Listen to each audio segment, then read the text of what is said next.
Hola, queridas y queridos amigos, bienvenidos a Eureka News.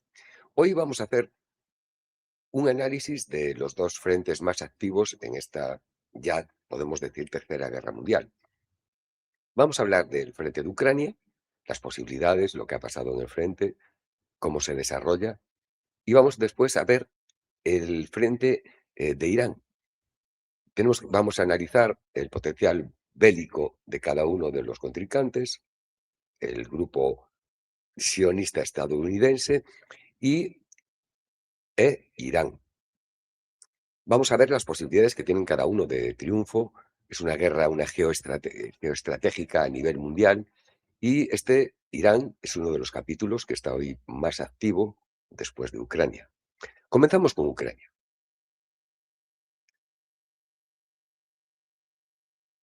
Voy a poneros un mapa. No pongo vídeos porque si pongo vídeos, pues posiblemente terminen censurándome el vídeo. Ya sabéis cómo es la película aquí en YouTube. Entonces, os voy a poner el mapa para que os hagáis una idea de lo que hablamos. El tablero de ajedrez ucraniano. El teatro de operaciones de Ucrania continúa siendo un escenario complejo donde se desarrollan operaciones militares en múltiples frentes simultáneamente. En este análisis examinamos la situación táctica actual desde una perspectiva frecuentemente ausente en los medios occidentales, como es normal. El pensamiento estratégico ruso, sus objetivos operacionales y la lógica militar que sustenta sus acciones. En las últimas 24 horas se han registrado operaciones significativas que abarcaban desde el sector norte de Sumi hasta el frente de Zaporizhia, en el sur, incluyendo ataques estratégicos contra la infraestructura crítica en ambas partes. El informe desglosa la situación de cada sector, proporcionando contexto sobre los objetivos militares y las implicaciones estratégicas de las operaciones en curso. La guerra de infraestructura. Durante la noche, las Fuerzas Armadas rusas, la noche de hoy, ejecutaron una nueva oleada de ataques con drones Geran 2, dirigidos contra objetivos de infraestructura estratégica en territorio ucraniano. Esta campaña responde a una lógica militar clara: degradar la capacidad logística del adversario mediante la erosión sistemática de su red de suministro energético. Sus objetivos principales: la región de Odessa, infraestructura de gas. Desde la perspectiva del mando ruso, Odessa no solo es un puerto estratégico, sino una ciudad históricamente rusa fundada por Catalina la Grande en 1794. Los ataques buscan complicar las operaciones logísticas ucranianas en esta región crucial para el suministro occidental vía marítima. Región de Dnipro. Objetivos energéticos en el centro industrial de Ucrania. Esta región es vital para la producción militar ucraniana y su degradación energética afecta directamente a la capacidad de Kiev para sostener operaciones prolongadas. En las regiones de Sumy, Chernigov y Kharkov, los ataques coordinados contra la red eléctrica en estas regiones fronterizas. Estas operaciones responden a la lógica de complicar el flujo logístico hacia el frente, especialmente antes de la temporada invernal más severa que comienza ahora, cuando la dependencia energética es crítica para la población civil y para las operaciones militares, por supuesto. El contexto estratégico. Esta campaña contra la infraestructura energética es consistente con la doctrina militar rusa de guerra de desgaste. El objetivo no es necesariamente lograr victorias tácticas inmediatas, sino erosionar gradualmente la capacidad del adversario para sostener operaciones militares, afectando tanto la moral civil como la capacidad logística militar.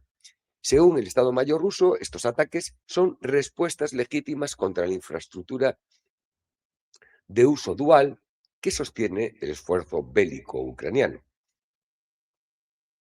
Los ataques ucranianos es una estrategia de presión en la retaguardia. Por su parte, las formaciones ucranianas realizaron ataques con drones que alcanzaron territorio ruso, tanto zonas fronterizas como ciudades de retaguardia.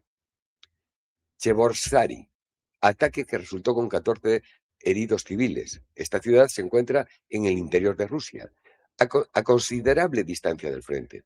Desde la perspectiva de Kiev, estos ataques buscan impactar la moral de la población rusa y generar presión política interna contra la operación militar especial. En la República Popular de Lugansk y la región de Zaporizhia, los objetivos energéticos en territorio bajo administración rusa fueron atacados, buscando replicar la estrategia rusa de degradar la infraestructura energética. No olvidemos que Lugansk y Zaporizhia, en teoría, son ucranianas. Hablo para el gobierno ucraniano. Por lo que vemos que su población no le importa en demasía. Región de Briansk. Un misil antiaéreo S-200 ucraniano fue destruido sobre el distrito de Klinsky. El ataque resultó con una mujer herida y daños a más de 50 edificios residenciales. Además, en la aldea de Churovitsi, las Fuerzas Armadas de Ucrania atacaron una ambulancia con drones. Que conste, en los últimos días se han registrado, creo que habían sido 7 u 8 ataques contra ambulancias. Atacan directamente a las ambulancias. ¿Qué valoración tenemos desde ambas perspectivas? Estos ataques ilustran la divergencia narrativa fundamental en el conflicto. Desde Moscú, los ataques ucranianos contra ciudades rusas y población civil son caracterizados como actos terroristas que violan el derecho internacional humanitario. Desde Kiev se argumenta que son respuestas legítimas a los ataques rusos contra la infraestructura ucraniana y constituyen una estrategia válida para llevar la guerra al territorio del agresor, del supuesto agresor. Esta dualidad de narrativas es característica de conflictos modernos, donde ambas partes justifican acciones similares, pero con lógicas opuestas. Análisis por sectores. El frente de batalla se extiende a lo largo de aproximadamente 1000 kilómetros. Es una barbaridad. Desde las regiones fronterizas del norte hasta el mar de Azov en el sur. Cada sector presenta características tácticas únicas y objetivos operacionales específicos. A continuación, vamos a analizar la situación de los principales frentes donde se registraron operaciones significativas en los últimos días. Frente Norte, Sumi, son operaciones de fijación de tropas ucranianas. Para eso utilizan los rusos la región de Sumi, para fijar a las tropas ucranianas y que no puedan ser desplegadas en otros frentes. La situación táctica. Las agrupaciones de fuerzas norte rusas están llevando a cabo operaciones ofensivas desde los distritos de Sumy y Glukov. Aquí lo veis en el mapa, en esta zona. Las fuerzas rusas continúan combates en zonas boscosas en las regiones de Tekino y Glusov, empleando una combinación de aviación, artillería y drones. Gerán para atacar posiciones y flancos ucranianos. Se registró la destrucción de un vehículo de combate de infantería CV-90 de fabricación sueca que se encontraba oculto en un hangar. El ataque fue ejecutado con drones FPV, guiados por cable de fibra óptica, una tecnología que está demostrando altamente efectiva en el campo de batalla moderno. A diferencia de los drones controlados por radio, estos drones guiados por cable no pueden ser interferidos por sistemas de guerra electrónica, lo que representa una ventaja táctica significativa contra blancos protegidos o en áreas de alta actividad de guerra electrónica. El objetivo estratégico ruso, desde su perspectiva, es mantener la presión en este sector. Tiene dos objetivos principales. El primero, fijar fuerzas ucranianas que podrían ser redistribuidas a sectores más críticos como el Donbass. Segundo, establecer una zona de seguridad más amplia en la frontera para dificultar ataques ucranianos contra el territorio ruso. El uso intensivo de artillería contra líneas logísticas en Rizhevka indica un esfuerzo deliberado de interrumpir el suministro ucraniano en esta región. Nos vamos ahora al frente de Kharkov.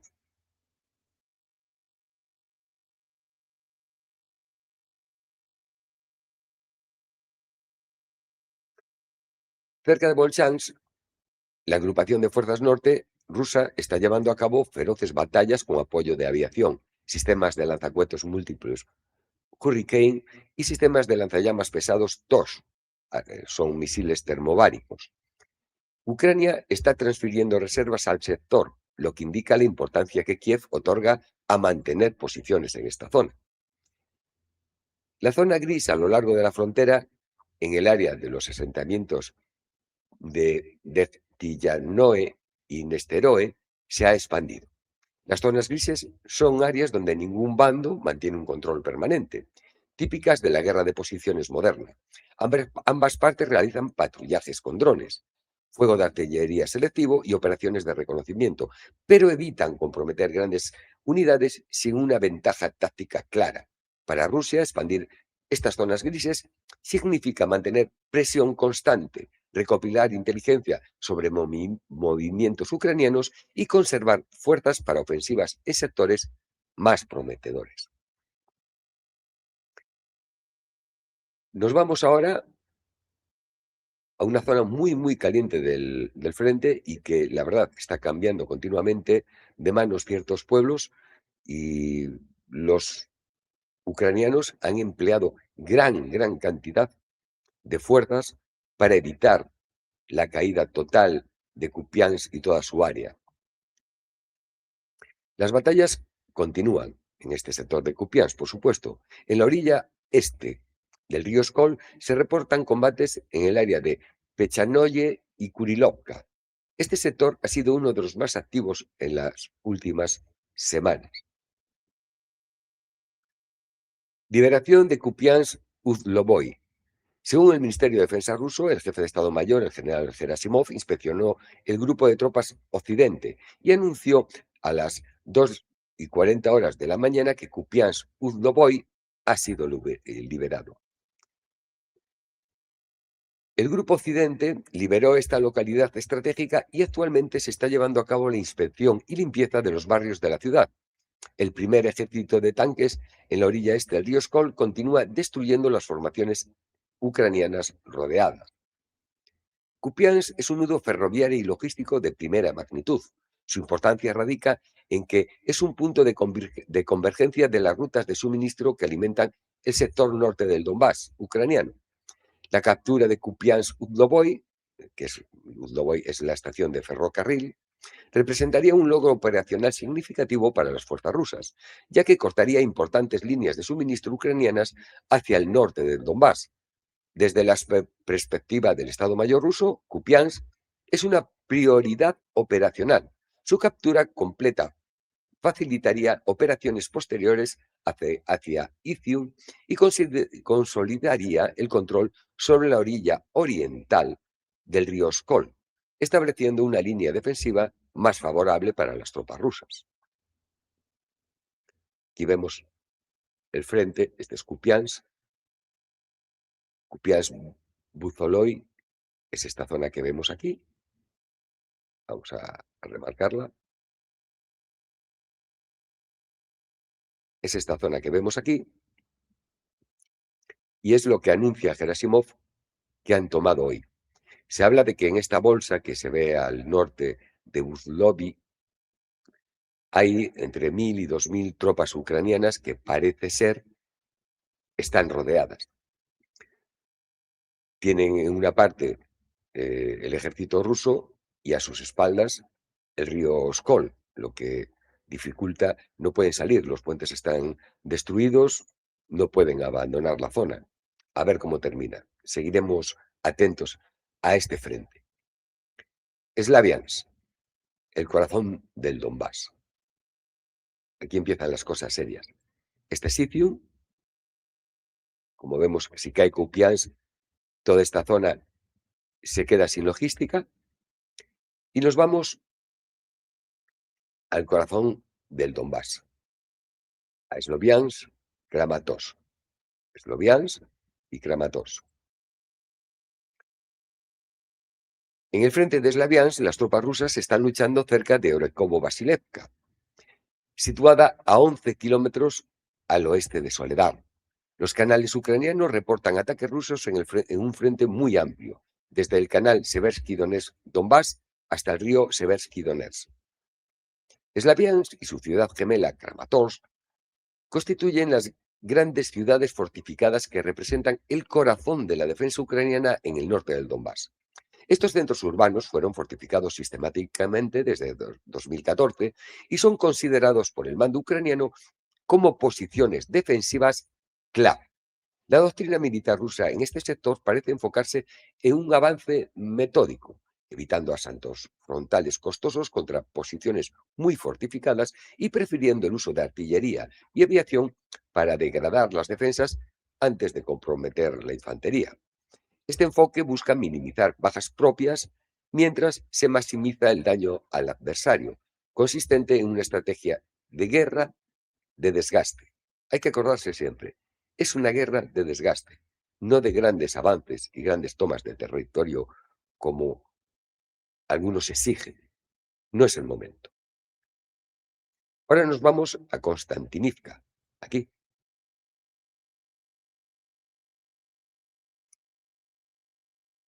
en Konstantinivka, los drones rusos, guiados por cables de fibra óptica, están alcanzando la parte central de la ciudad, destruyendo vehículos blindados ucranianos y unidades de tropas.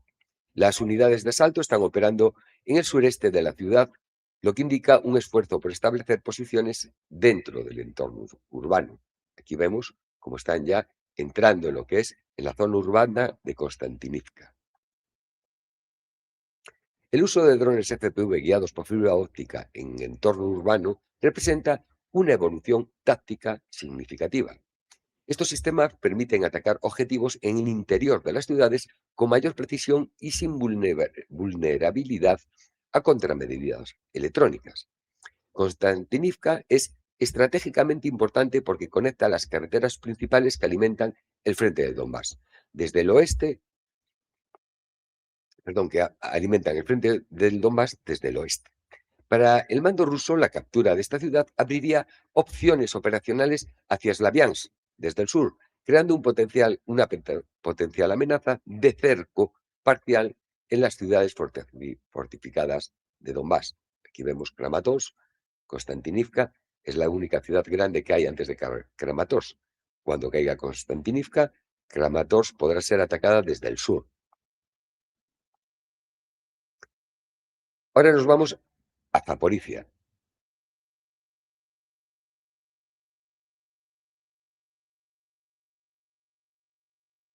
En la zona de responsabilidad de la agrupación de fuerzas este rusa, los soldados del lejano oriente continúan repeliendo ataques diarios de las Fuerzas Armadas ucranianas en el área del asentamiento de Guiliapol. Guiliapol es aquí. Hacia el norte se repelieron varios ataques con apoyo de fuego de tanques en dirección a Novoskelatovoe, joder, es que estos ucranianos tienen unos nombres, y Alessandrovka, bueno, los ucranianos son los rusos. Balance táctico. La destrucción de tanques y vehículos blindados enemigos que participan en los contraataques se ha convertido en una estadística diaria para el ejército ruso. Esto indica que las fuerzas ucranianas están intentando recuperar terreno perdido, pero se enfrentan a unas defensas rusas muy consolidadas. Novoyakovlevka es la última liberación en la zona. El Ministerio de Defensa ruso anunció la liberación del asentamiento de Novoyakovlevka en la dirección de Zaporizhia, extendiendo el control ruso en este sector. Está aquí, es esta zona. Novokalevka, Noviokolivka. En este sector fue el escenario principal de la contraofensiva ucraniana de 2023, que todos recordaréis.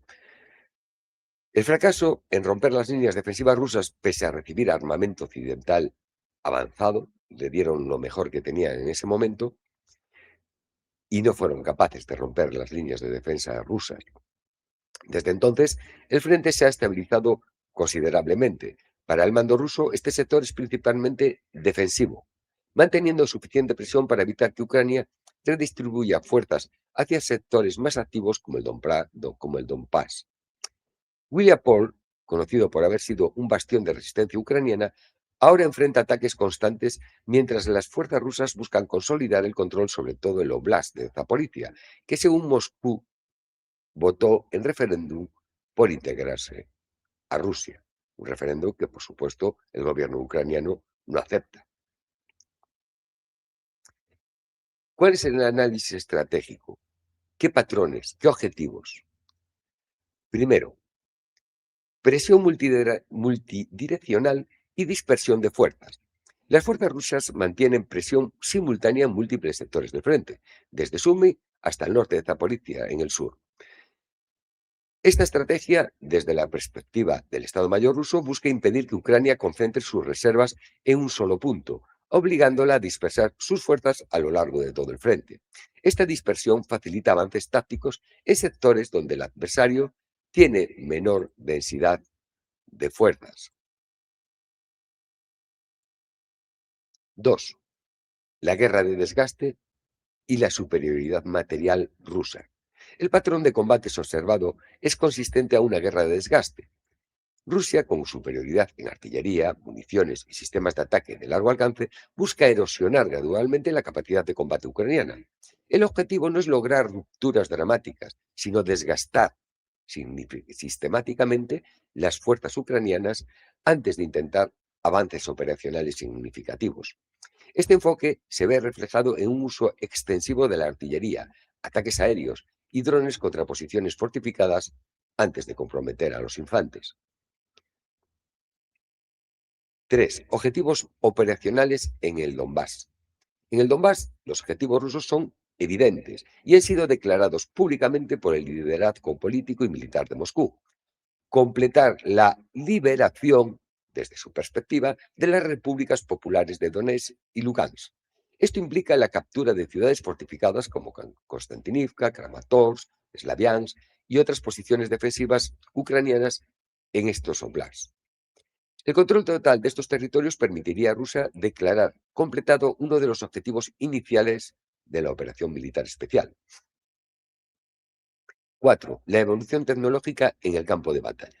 El conflicto ucraniano está redefiniendo la guerra moderna mediante la integración masiva de tecnología no tripulada, el uso extensivo de drones FPV, sistemas de guerra electrónica, artillería guiada por drones y la innovación constante en tácticas de drones UAV están cambiando la forma en que se libran las batallas.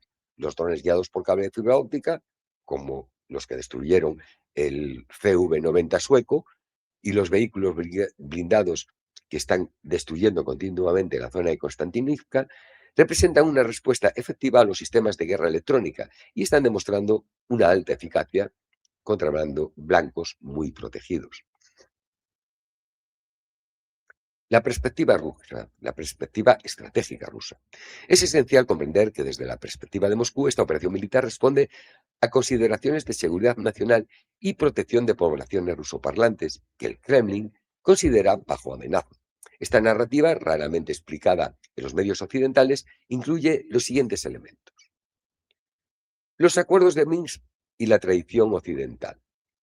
Rusia señala que los acuerdos de Minsk, Minsk I y Minsk II, firmados en 2014 y 2015, con mediación de Alemania y Francia, fueron diseñados para garantizar autonomía a las regiones de Donetsk y Lugansk, dentro de Ucrania. No olvidemos, dentro de Ucrania. Solo pedían más autonomía para Donetsk y Lugansk, protegiendo los derechos de esa población rusoparlante.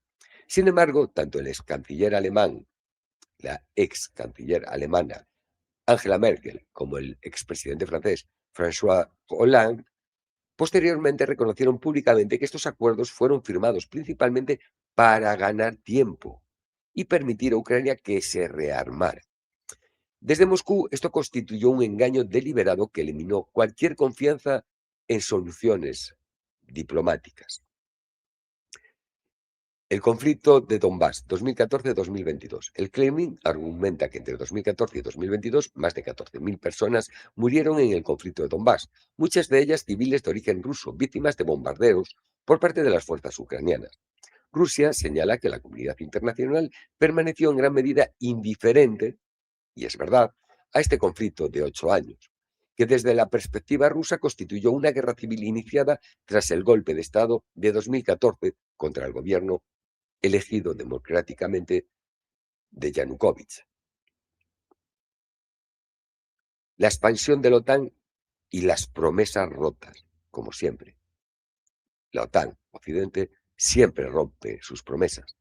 Moscú sostiene que durante las negociaciones para la reunificación alemana de 1990 se prometió verbalmente que la OTAN no se expandiría ni una pulgada hacia el este.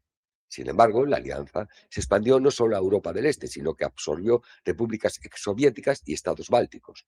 Cuando Ucrania comenzó a ser preparada para una eventual membresía en la OTAN, Rusia consideró esto una amenaza existencial a su seguridad, especialmente dado que Ucrania comparte una frontera de más de 2.000 kilómetros con Rusia y Crimea alberga la base rusa de la flota del Mar Negro.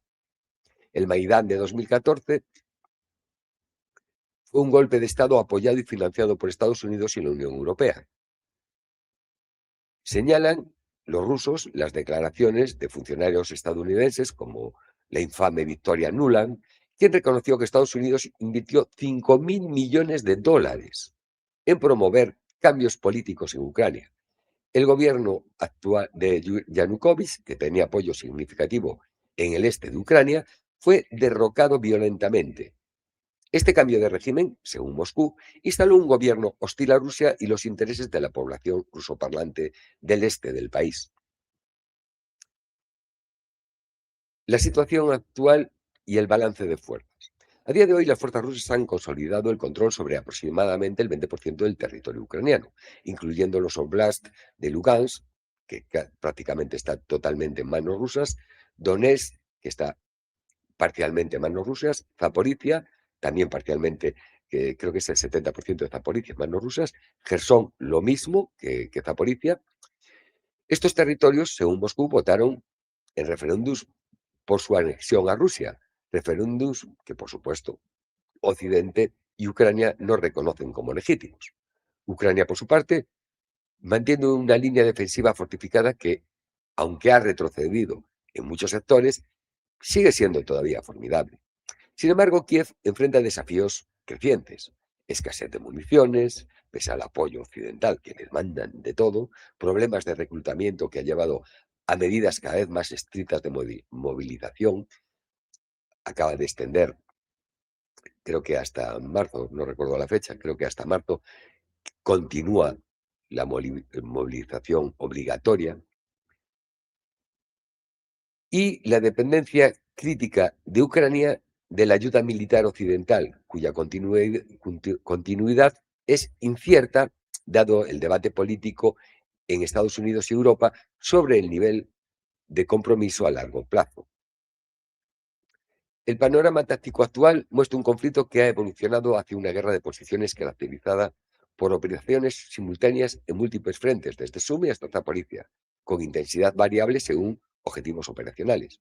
Guerra de desgaste sistemática, uso masivo de artillería y aviación y drones para erosionar las capacidades ucranianas antes de comprometer la infantería. Innovación tecnológica constante, especialmente en sistemas no tripuladas que están redefiniendo la guerra moderna. Los drones cambiaron totalmente la guerra. Ataques contra infraestructura crítica, por ambas partes, como parte de estrategias de presión sobre capacidades logísticas y sobre la moral de sus ciudadanos. Objetivos operacionales claros en el Donbass. Rusia busca completar el control de los oblasts de Donetsk y Lugansk. Eso es primordial para Rusia.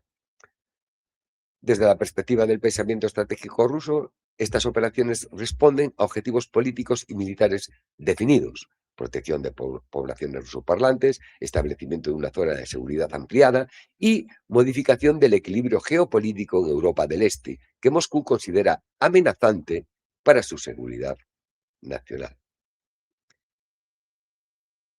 En este análisis, En este análisis he buscado presentar la lógica operacional que sustentan las acciones militares en el teatro ucraniano, una perspectiva frecuentemente ausente en la cobertura mediática occidental, por supuesto. Comprender el pensamiento estratégico de todos los actores es fundamental para analizar con rigor cualquier conflicto, independientemente de las posiciones morales o políticas que cada observador pueda mantener. Y hasta aquí el frente de Ucrania.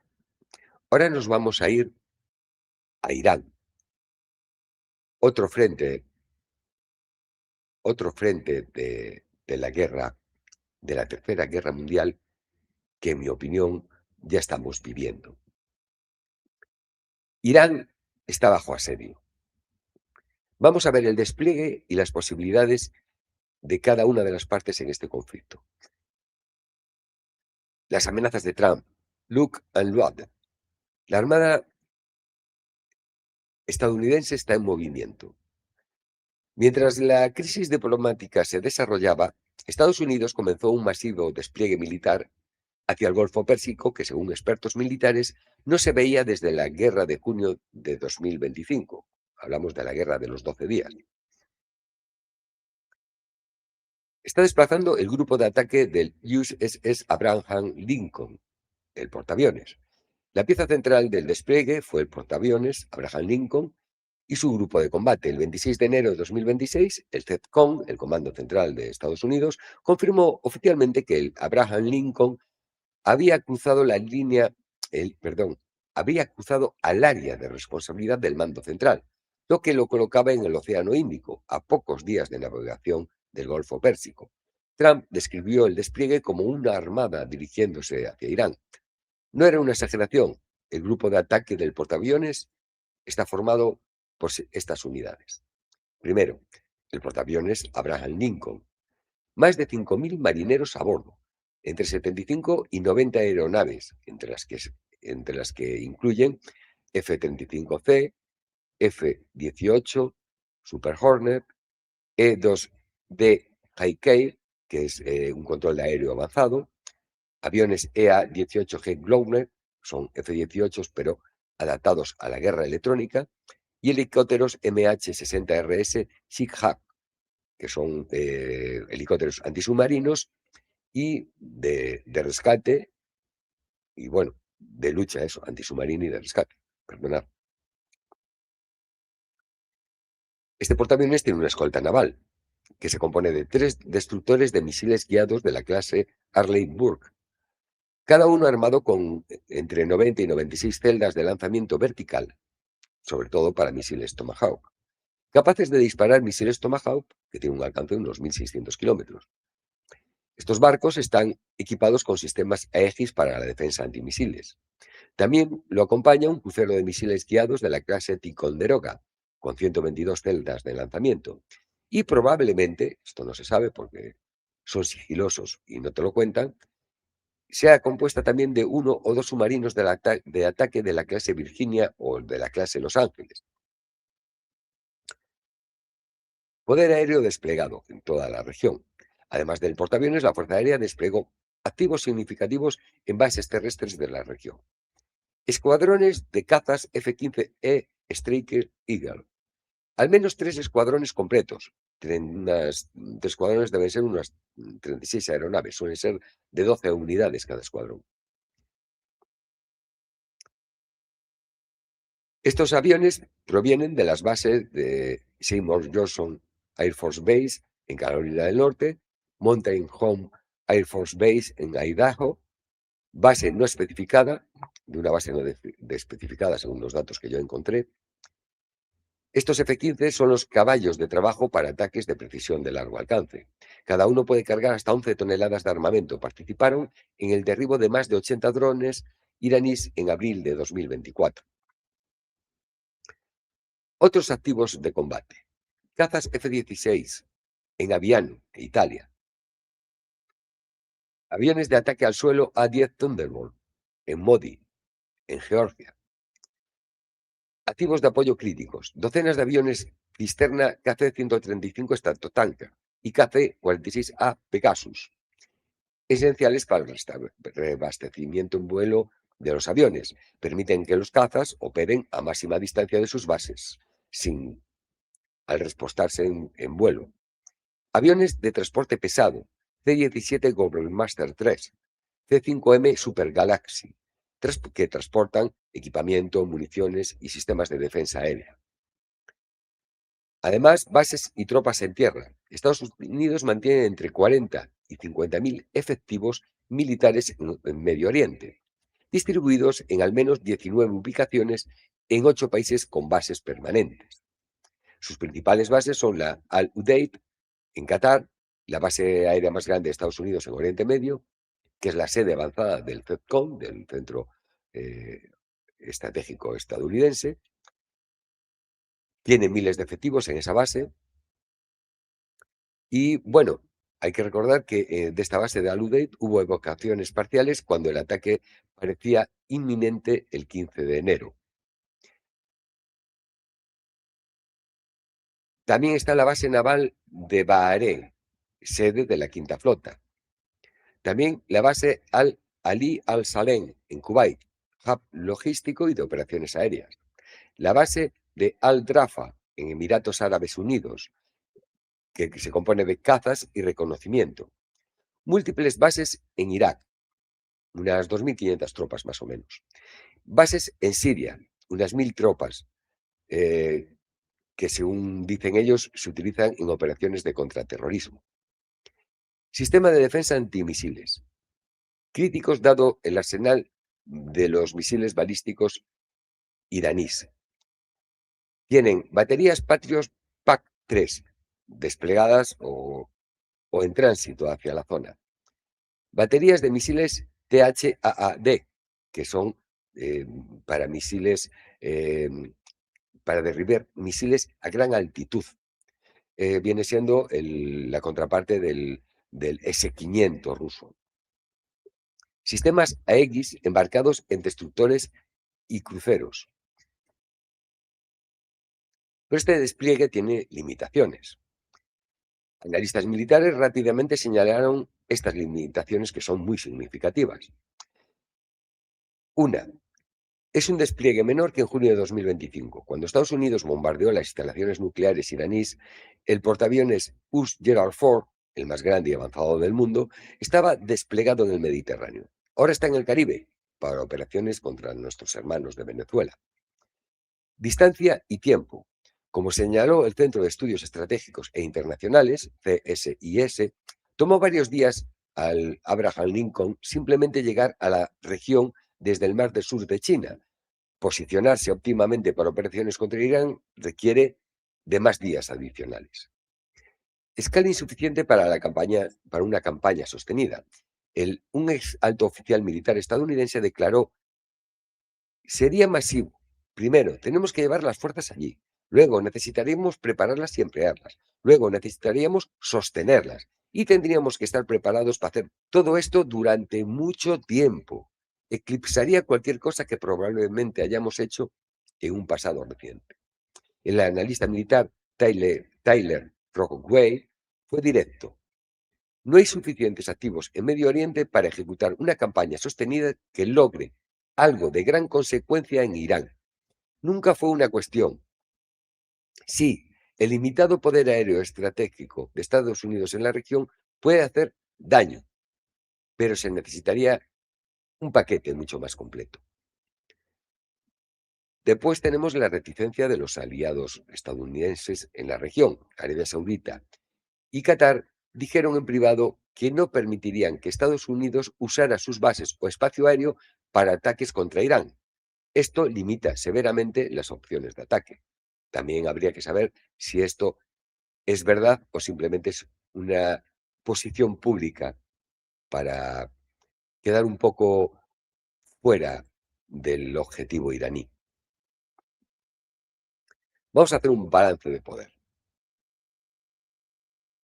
Para entender la dinámica real del posible conflicto entre Estados Unidos e Irán, es necesario analizar fríamente las capacidades de ambos contendientes. Las capacidades estadounidenses son tecnológicamente muy superiores, una superioridad, se puede decir incluso abrumadora. Estados Unidos posee unas ventajas tecnológicas y operacionales que Irán simplemente no puede igualar. Tampoco lo necesita. Superioridad aérea. Cazas de quinta generación, F-35 y F-22, que Irán no puede detectar efectivamente ni interceptar. Eso creen los estadounidenses. Últimamente han llegado nuevos sistemas chinos y rusos a Irán que veremos si son capaces de detectarlos o no. Capacidad de guerra electrónica que puede cegar radares y sistemas de comunicación iraníes. Aviones de reconocimiento y vigilancia, los famosos AWACS, y los drones Global Hawk, que proporcionan conciencia situacional total a las tropas estadounidenses. Los bombarderos estratégicos B-2 Spirit, invisibles al radar, y B-52, que sí son visibles al radar, pero como son plataformas para lanzar misiles de crucero, no necesita entrar dentro del rango de las defensas aéreas iraníes. Precisión en los ataques. Los misiles de crucero Tomahawk lanzados desde barcos y submarinos, bombas guiadas por láser y GPS con precisión de metros, municiones penetradoras de búnkers diseñadas para instalaciones subterráneas. La capacidad estadounidense de proyección de poder, reabastecimiento aéreo que permite operaciones a miles de kilómetros de sus bases, capacidad de operar desde mar abierto, fuera del alcance de la mayoría de las armas iraníes, coordinación entre servicios, aire, mar y tierra, perfeccionada durante décadas. La inteligencia, satélites espías que proporcionan imágenes en tiempo real, inteligencia de señales que intercepta comunicaciones iraníes y una red global de inteligencia humana impresionante. En un enfrentamiento convencional directo, Estados Unidos lo normal sería que ganara de forma decisiva. Como se demostró en junio de 2025, bueno, con apoyo estadounidense limitado, logró la superioridad aérea gracias, sobre todo, a los ataques terroristas previos contra sistemas antiaéreos iraníes días antes de que comenzara la campaña. Una campaña estadounidense de máxima intensidad podría intentar devastar la infraestructura militar iraní. Ahora vamos a ver el contrario. No tiene tantos medios, no tiene tanta tecnología, no tiene tanto dinero. Pero una de las grandes capacidades iraníes es la guerra asimétrica y su resistencia, su resiliencia. Irán no plantea luchar una guerra convencional. Sería estúpido. Su estrategia se basa en una guerra asimétrica, explotar las vulnerabilidades de su adversario tecnológicamente superior a través de medios no convencionales. Lo primero, su arsenal de misiles balísticas. Es su espada disuasoria. A pesar de las pérdidas sufridas en junio de 2025, Irán ha reconstruido rápidamente su capacidad de misiles, según el jefe de inteligencia militar israelí, el general Solomi. Irán todavía posee aproximadamente 2.000 misiles balísticos pesados, casi el mismo número que antes de la Guerra de los 12 días. Esto es extraordinario. Significa que en solo 6 meses Irán ha reconstruido instalaciones de producción destruidas, restaurado líneas de suministro, reanudado la producción a gran escala, trabajando las 24 horas del día, según reportan la inteligencia israelí. Los tipos de misiles iraníes incluyen el Shahab-3, con un alcance de entre 1.300 y 2.000 kilómetros. Puede alcanzar Israel, bases estadounidenses y las bases estadounidenses en el Golfo. El Gerad Emad, que tiene un alcance de 1.650 y 2.000 kilómetros, son más precisos que los Agap-3. El Sheikh-Hil son misiles de combustible sólido, el lanzamiento es mucho más rápido, no necesitan recargar de combustible los misiles, simplemente despliegan el vector de lanzamiento, disparan y escapan. El alcance es de unos 2.000 kilómetros. Después tenemos los Keibar Sekan. Este es el misil más nuevo que tiene Irán. Tiene una precisión impresionante y es casi imposible de interceptar. Y después tiene los misiles de crucero como el Soumar o el Obidzer, que tienen un alcance de más o menos unos 1.300 kilómetros. La estrategia iraní es simple, pero seguramente muy efectiva. Saturación. Lanzar cientos de misiles simultáneamente para abrumar las defensas antimisiles estadounidenses e israelíes. Como confirmó la guerra de junio, la de los 12 días, defenderse contra 500 misiles iraníes casi agotó los interceptores israelíes. Estados Unidos disparó interceptores SM-3 que cuestan entre 10 millones y 40 millones de dólares cada unidad y consumió en 12 días un cuarto de sus reservas, y lo que significa que son varios años de producción de estos misiles. Cada interceptor Patriot cuesta entre 2 y 3 millones. Cada SM-3 cuesta muchísimo más. Cada misil iraní cuesta entre 100.000 y 500.000 dólares. La ecuación económica indudablemente, favorece al defensor iraní. El ejército de drones iraní, la amenaza del enjambre. Aquí es donde Irán ha desarrollado una capacidad verdaderamente disruptiva. Cameron Chell, que es el CEO de Dragonfly y experto en drones militares, advirtió que Irán ha desarrollado una amenaza asimétrica efectiva contra sistemas militares altamente sofisticados. Los drones iraníes incluyen al Shahed 136, es el más notorio, probado extensamente en Ucrania por Rusia. Tiene un alcance de 1.000, 2.000 kilómetros, dependiendo del modelo, un costo de entre 20.000 y 50.000 dólares por unidad. Puede volar a muy baja altura para evadir los radares y está diseñado específicamente para ataques en enjambre. Después tenemos el Shahed 136B, que es una versión mejorada con un alcance de 4.000 kilómetros. Puede alcanzar activos estadounidenses prácticamente en toda la región. Incorpora mejoras con los datos que se consiguieron de su uso en Ucrania. Fueron modernizados y mejorados. Después están los Shahed 129 y los Mohair 6. Son drones más grandes, con mayor carga, más sofisticados.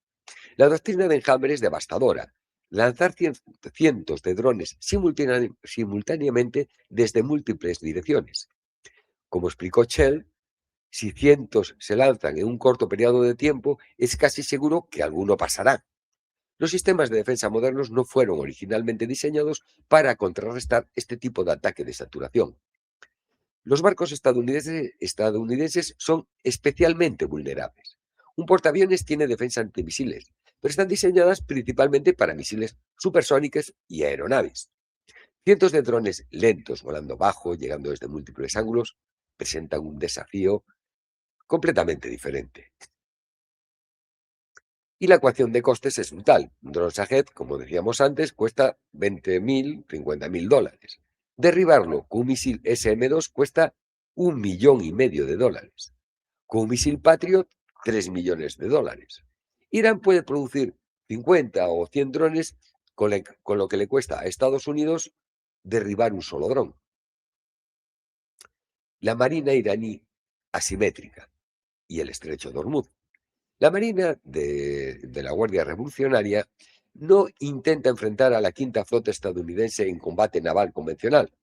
En cambio, puede emplear enjambres de lanchas rápidas, cientos de pequeñas embarcaciones rápidas, armadas con cohetes, misiles antibuque y armas pequeñas. Tácticas de enjambre. Docenas atacan simultáneamente desde múltiples direcciones. Son difíciles de detectar y atacar, porque son pequeñas, son rápidas y son muchas. Minas navales. Irán posee uno de los mayores arsenales de minas del mundo. Pueden minar el estrecho de Hormuz rápidamente, en cuestión de horas. El desminado es lento, es peligroso y requiere de barcos especializados. Sería terrible si soltaran todas esas minas en Hormuz. Misiles antibuque, que también los tiene Irán, que la gente se cree que Irán tiran piedras. No, también tienen misiles. Basados en la costa, estos misiles pueden atacar buques en el estrecho de Hormuz y en el Golfo. Montados en lanchas, tienen mucha movilidad y una opción de sorpresa. Y después también tiene misiles antibuque chinos, los C-802 NOR, que tienen un alcance de entre 120 y 200 kilómetros. La amenaza es real. En 2019, lanchas rápidas iraníes capturaron un petrolero británico en el estrecho. En los años 80, ataques iraníes contra petroleros prácticamente cerraron el estrecho de Hormuz. La amenaza del cierre del estrecho de Hormuz es la carta más fuerte que tiene Irán. Por el estrecho pasa el 21% del petróleo mundial y el 23% del gas natural licuado. Cerrarlo, aunque sea temporalmente, causaría una crisis energética global, disparando los precios del petróleo. Los analistas hablan que posiblemente superara los $200 por barril. Irán también tiene una gran infraestructura subterránea. Tiene ciudades de misiles, como les llaman ellos. Irán ha invertido décadas construyendo instalaciones militares subterráneas masivas. Tiene bases de misiles en túneles muy profundos, instalaciones de producción de misiles bajo tierra, centros de comando y control protegidos, depósitos de munición subterráneos.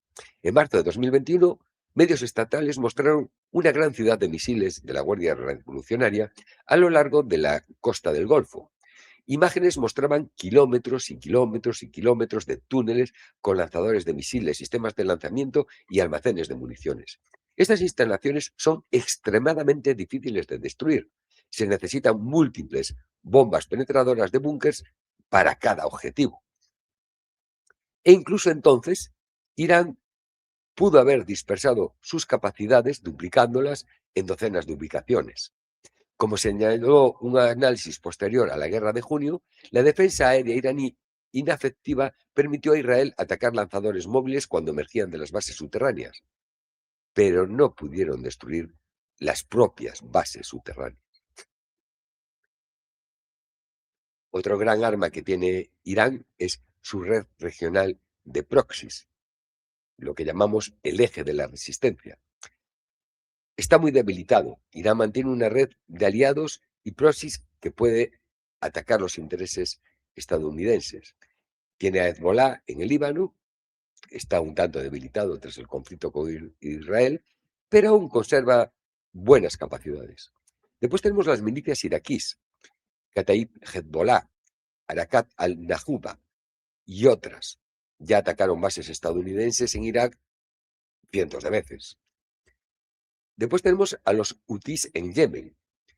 Han atacado barcos en el Mar Rojo, no olvidemos como los portaaviones norteamericanos tuvieron que salir por patas, como quien dice, tuvieron que huir como locos hacia el norte, hacia, hacia la península del Sinaí, a cruzar el canal de Suez, tuvieron que escapar. Estas fuerzas no pueden derrotar a Estados Unidos, estos proxies, indudablemente, pero sí pueden causar bajas, pueden destruir equipamiento muy costoso, pueden crear frentes, múltiples frentes simultáneos que obligarían a Estados Unidos a tener que estirar sus líneas, como quien dice, tendrían que atacar muchas posiciones en un rango de kilómetros muy extenso. Después están sus capacidades cibernéticas, que las dirán son muy, muy elevadas. Se demostró cuando hubo un ataque a Saudi Aramco, a la empresa principal saudí de petróleo, en 2012. Les metieron un virus, el Samón, y destruyó 30.000 computadoras de Aramco. Pueden hacer también ataques a la infraestructura financiera estadounidense. Pueden hacer intrusiones en redes gubernamentales, tanto israelíes como estadounidenses, incluso de sus aliados. En un conflicto podrían atacar sistemas eléctricos aliados regionales, infraestructura de petróleo y gas, sistemas financieros y redes militares. Quizá estas sean más difíciles porque están más protegidas. Escenarios del conflicto. ¿Qué pasaría realmente? Armados con esta conversión de capacidades, podemos analizar escenarios realistas del conflicto. Primer escenario. Ataques quirúrgicos limitados. Lo más probable que consideró Trump. La operación serían ataques con misiles de crucero y cazas contra objetivos específicos. Posibles objetivos: instalaciones de la Guardia Revolucionaria, comisarías involucradas en la represión, ya entendemos cómo entienden los estadounidenses la represión, o los centros de comando iraníes. La duración de esta operación podría ser de entre 1 y 3 días. El objetivo: castigar al régimen iraní, pero sin iniciar una guerra total. Le tienen miedo. ¿Cuál sería la respuesta iraní ante este ataque? Pues ataques con misiles balísticos contra las bases estadounidenses, por ejemplo, la de Al-Auded en Qatar, que ya fue atacada.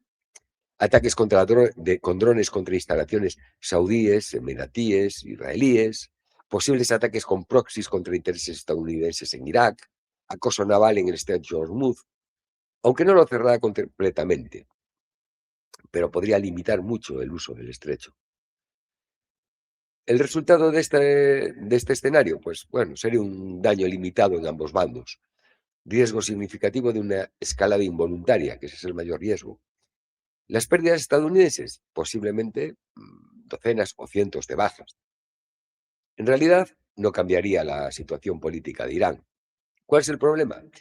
Que es difícil predecir si se detendría aquí o escalaría. Todos sabemos cómo comienza una guerra, nadie sabe cómo acaba esa guerra. Segundo escenario, campaña aérea sostenida. Esto, como decían los analistas que expliqué antes, requeriría de meses de preparación. La operación sería una campaña aérea al estilo de 1991-2003 en Irak o la de 1999 contra Yugoslavia. Semanas de bombardeos contra infraestructura militar iraní. Objetivo, degradar significativamente la capacidad militar de Irán. Requeriría múltiples portaaviones, cientos de aviones, misiles y misiles de crucero. Hablamos de múltiples portaaviones. Los analistas dicen que necesitarían tres. Y ahora mismo, pues Estados Unidos no tiene esa cantidad de portaaviones preparados para el combate en esa zona. ¿Cuál sería la respuesta iraní a todo esto? Pues lo esperado. Uso de todo el arsenal de misiles balísticos, esos 2000 misiles que dicen los israelíes que tienen. Ataques masivos con drones contra todas las bases estadounidenses y sus aliados regionales. Cierre del estrecho de Hormuz con minas, lanchas suicidas y misiles.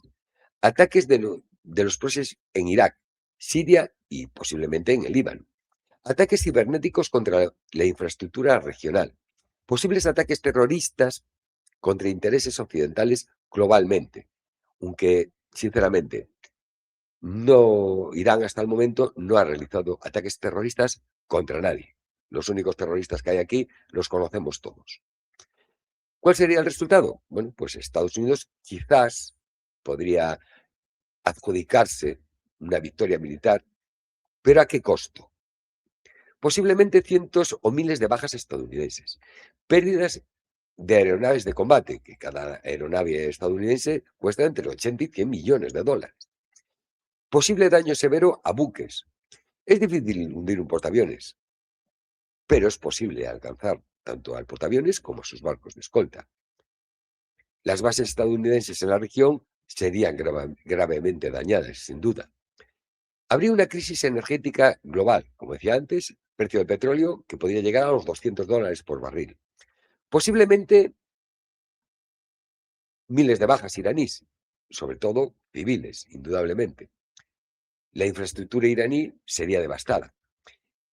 El gobierno iraní probablemente sobreviviría, a menos que colapse internamente, pero que, como ha demostrado en las últimas manifestaciones, en el último intento de golpe de Estado que dieron en los últimos días, Irán se mantenía unida, fuerte, tanto su ejército como su gobierno y la gran mayoría de su población. El general retirado estadounidense, citado por el canal The War Zone, dice: sería masivo. Primero, tenemos que llevar las fuerzas allí. Luego necesitaríamos prepararlas y emplearlas. Luego necesitaríamos sostenerlas. Eclipsaría cualquier cosa que probablemente hayamos hecho en el pasado reciente. Esto requeriría al menos 2 o 3 portaaviones. Solo hay uno, como sabéis. 300 o 500 naves de combate. Docenas de buques de guerra. Decenas de miles de tropas adicionales. Y unos 3 o 6 meses para la preparación logística para este evento. Estados Unidos no tiene esa capacidad desplegada a día de hoy, 27 de enero. Este escenario no parece factible a un corto plazo. El tercer escenario, la decapitación del gobierno iraní, ataque a su liderazgo. Ataques quirúrgicos contra líderes del régimen. El objetivo principal, por supuesto, el ayatolá Khamenei. Objetivos secundarios. Todos los líderes de la Guardia Revolucionaria, comandantes militares, etcétera, etcétera. ¿Qué usaría para hacer esto Estados Unidos? Inteligencia humana, todos los espías que tenía infiltrados en Irán, que después de las capturas que hicieron los iraníes de espías del Mossad y de la CIA, pues seguramente ha bajado mucho el número y de capacidades, usaría misiles de precisión y igual quizás fuerzas especiales, como hicieron en Venezuela para secuestrar al presidente Maduro, aunque no es tan fácil hacer eso en Irán. ¿Cuál sería la respuesta iraní? Posiblemente la misma que hablamos en el escenario 2: guerra total, posible unificación nacional contra el asesinato del líder. Es decir, matar a Khamenei igual no es algo positivo para Estados Unidos, sino todo lo contrario. Crea una unificación nacional.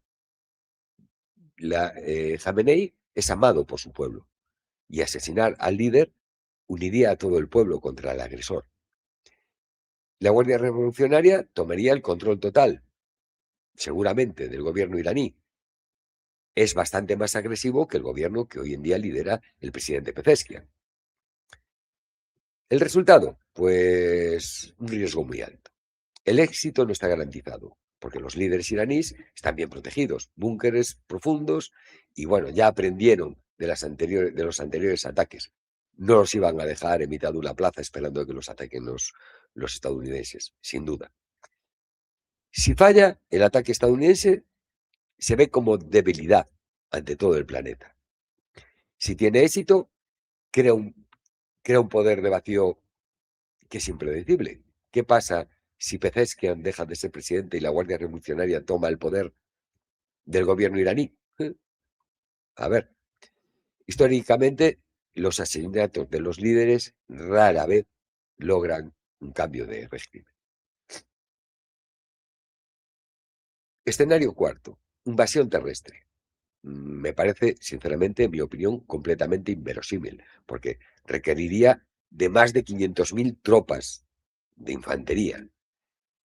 Irán es 3 veces más grande que Irak y tiene 85 millones de habitantes. Después requeriría años de ocupación, billones de dólares para mantener esa ocupación y, por supuesto, acarrearía miles de bajas estadounidenses. Y ya sabéis que a los gringos no les gusta que sus boys vuelvan en bolsas negras. Yo creo que nadie en el Estado Mayor estadounidense consideró esto en serio. Las guerras de Irak y Afganistán demostraron los límites del poder estadounidense para mantener una ocupación de un país importante durante años. Una cosa es ganar una batalla y otra cosa es conseguir ocupar ese país durante muchos años que se necesitaría para lograr sus objetivos. ¿Por qué Trump no atacó? Basándonos en el análisis anterior, podemos entender que Trump finalmente decidió no atacar, es decir, le tembló la nalga. Uno, falta de capacidad inmediata para una operación decisiva. Como hemos visto, con un solo portaaviones en tránsito no le llegaría. Los activos aéreos son insuficientes para una campaña sostenida. La logística requeriría semanas, meses más de preparación. Dos, costo-beneficio muy desfavorable para Estados Unidos. Ataques limitados. Irán responde. Escalada incontrolable. Sin cambio político. No consigues nada. Campaña sostenida, extremadamente costosa. Bajas significativas. Resultado político. Bastante incierto. Tres, riesgo económico. Cierre del estrecho de Hormuz causaría una crisis energética global. Impacto en economía estadounidense. El precio de la gasolina y el gasoil pues se dispararía. Trump enfrentando elecciones eventuales dentro de unos meses. Todos sabemos que hay elecciones al Congreso. Y para Trump, en este campo, teniendo las elecciones en 6 meses, pues que la economía funcione bien en Estados Unidos, es prioridad para poder ganar esas elecciones y no perder la mayoría en el Congreso. Cuatro, la oposición de los aliados regionales. Yo es que no me fío mucho de esta oposición de los aliados regionales. Ya sabemos que estos eh, petromonarquías no son de fiar. Arabia Saudí y Qatar, según fuentes, rechazaron el uso de sus bases para atacar a Irán. Israel dice que preferiría esperar. ¿Sorprendente? Bueno, no tan sorprendente. La verdad es que en la guerra de los 12 días les pusieron los carrillos bien inflados. Israel no se las tiene todas consigo. No olvidemos que Israel es un país muy pequeño. Es fácil de atacar todo el país, no es como Irán. Pues atacar una parte, otra parte de Irán, pero siempre quedará algún iraní en algún monte para poder defenderse. Israel no tiene esa capacidad. Y después los aliados europeos, que se opusieron más que nada porque no porque quieran proteger a Irán, sino que quieren proteger sus economías. Imaginaros, si el petróleo se pone a $200 el barril para Europa, que no tiene recursos energéticos, pues sería una ruina total. Ya estamos cerca de esa ruina, pero se agravaría a unos niveles, bueno, que yo no soy capaz de concebir. 5. El régimen iraní no colapsa. Sin fractura interna visible, es muy difícil que colapse. La intervención militar externa, volvemos a decirlo, fortalecería al gobierno iraní. Resistencia patriótica del pueblo contra un enemigo extranjero que viene a ocuparte. La sexta, la opción militar permanente disponible. Mantener amenaza tiene un valor disuasorio hasta cierto tiempo. Llega un momento que el tiempo hace perder esa disuasión. Puede esperar y atacar después si Irán continúa con lo que los estadounidenses llaman provocaciones, que aquí el único que provoca son ellos, pero bueno. Para Estados Unidos es mejor negociar desde una posición de fuerza sin gastar munición y sin mandar bolsas negras convoys a Estados Unidos.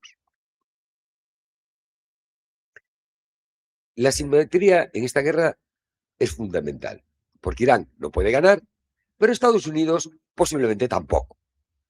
Esta es la paradoja central de un conflicto entre Estados Unidos e Irán. Estados Unidos no puede perder militarmente, es decir, Irán no va a destruir todo el ejército estadounidense ni va a invadir Estados Unidos, una porque su superioridad tecnológica es abrumadora y esa tecnología en un conflicto directo prevalece. Pero Irán puede hacer que ganar sea prohibitivamente costoso, lo que llamamos una victoria pírrica, a través de la guerra asimétrica. Misiles, drones, minas, proxies pueden infligir un daño tremendo y prolongar el conflicto indefinidamente. ¿Cuántos años está dispuesto Estados Unidos a estar en guerra manteniendo una flota y todas esas bases a miles de kilómetros de su país? Eso es muy difícil y muy caro. Como resumió un analista, las fuerzas del grupo desplegado en Oriente Medio son suficientes para ataques limitados. Todo depende de cuando Donald Trump esté dispuesto a invertir en fuerzas y recursos para lanzar ataques contra Irán y cuánto tiempo está dispuesto a participar en esto. Irán ha aprendido las lecciones de Irak, Afganistán, Libia y Siria. No intentes luchar convencionalmente contra Estados Unidos porque tiene un ejército más poderoso, una economía más poderosa y así pierdes. Vamos, para que nos entendemos. Es como si un tipo normal y corriente como yo se va a enfrentar a un tipo como Mike Tyson y quiere intercambiar golpes. Pues no es un buen negocio. Irak usa guerra asimétrica para infligir costos inaceptables para Estados Unidos y para su público, que es el que vota. Prolongar el conflicto hasta que el adversario se canse y explota las restricciones políticas y económicas de Estados Unidos, lo que llevamos comentando todo el tiempo. Guerra muy larga, muchas muertes, mucho gasto económico. Eso el pueblo estadounidense no creo que esté dispuesto a aceptarlo, sobre todo porque Irán no es un enemigo que pueda destruir Estados Unidos. No lo ven como un, un enemigo tan directo, no es frontera, no simplemente es un enemigo a nivel geoestratégico. Y crucialmente, Irán tiene algo que defender, que es su territorio nacional, su casa, su gente, su población, mientras que Estados Unidos no está defendiendo nada existencial. Esta simetría, por supuesto, favorece al defensor. Un oficial militar estadounidense lo resumió perfectamente. Dice, podemos hacer mucho daño, pero ¿luego qué? ¿Ocupamos Irán? ¿Bombardeamos hasta que pidan la paz? ¿Qué pasa si no piden la paz? La historia muestra que bombardear a las personas hasta la sumisión raramente funciona contra gobiernos con una ideología y un Estado fuerte.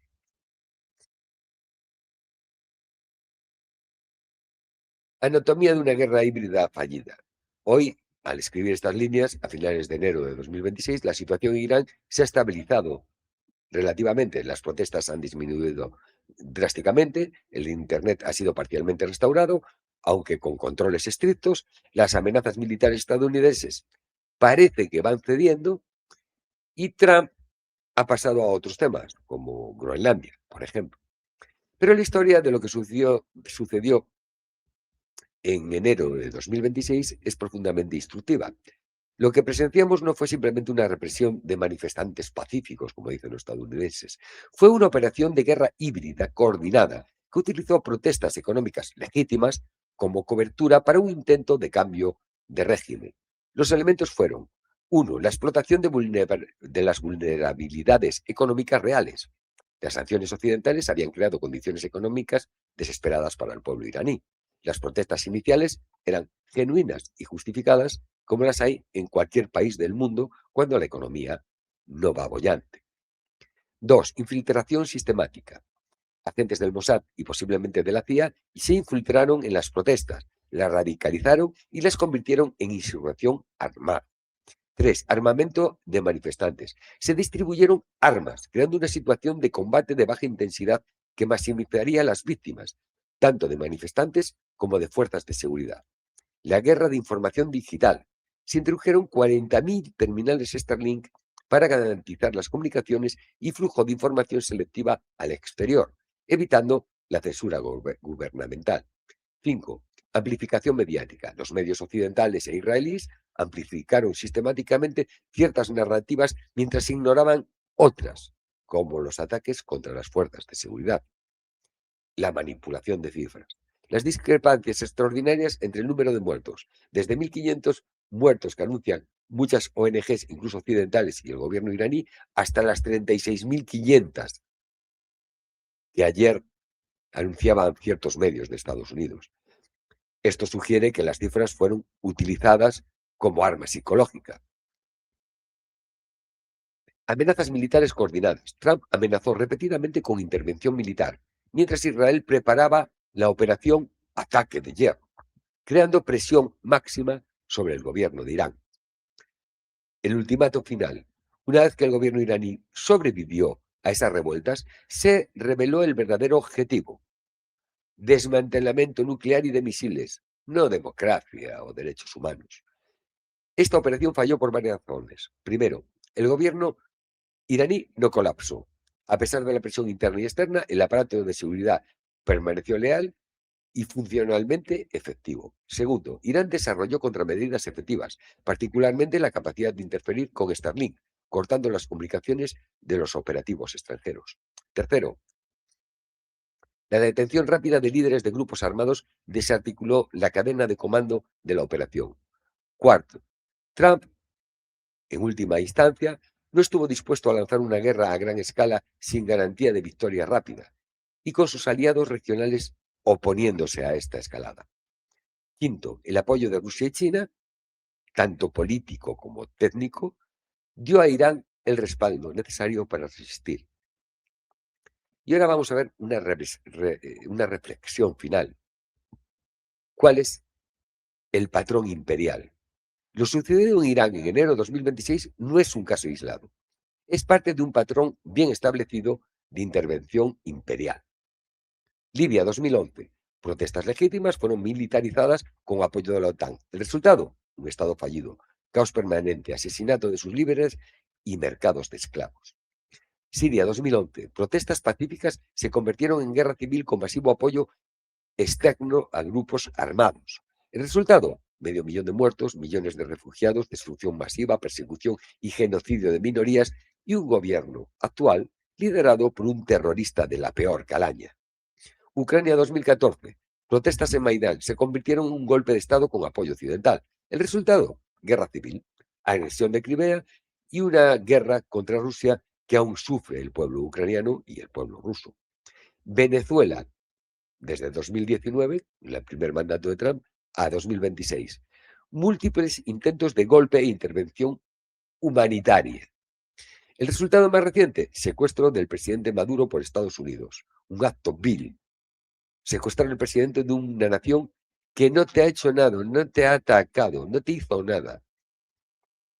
Y vemos como los socios occidentales protestaron con la boca pequeña, así como que, bueno, es que como era un dictador, no, pues no, ni era un dictador, ni eso es aceptable de ningún modo.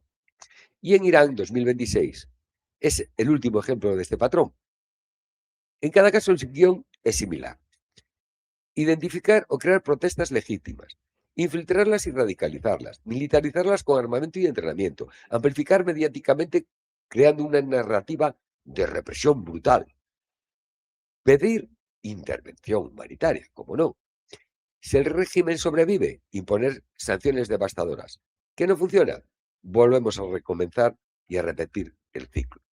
La diferencia con Irán es que el país había aprendido de los casos previos. Habían visto lo que pasó en Libia y Siria. Sabían que intervención humanitaria es código de destrucción nacional. Y crucialmente, Irán no está solo. Tiene el respaldo de potencias que están dispuestas a desafiar la hegemonía estadounidense. Rusia, China y una red de aliados regionales. Y bueno, hasta aquí el análisis de hoy. Seguiremos tanto frente a Ucrania como el de Irán, a ver cómo se siguen desarrollando. No creo que Estados Unidos se atreva a atacar a Irán. Lo hemos expuesto en este análisis. Pero claro, de un tipo como Trump te puedes esperar cualquier cosa, depende cómo se levante. Me despido agradeciéndoos, si os gusta este vídeo, que me deis un like, que suscribáis, que compartáis y que, bueno, estamos ahí cerquita ya de conseguir llegar a las cifras de monetización. Ya veremos si después no me echan abajo el canal, como hacen siempre. Lo intentaremos. Me despido y nos vemos en el próximo programa. Hasta luego.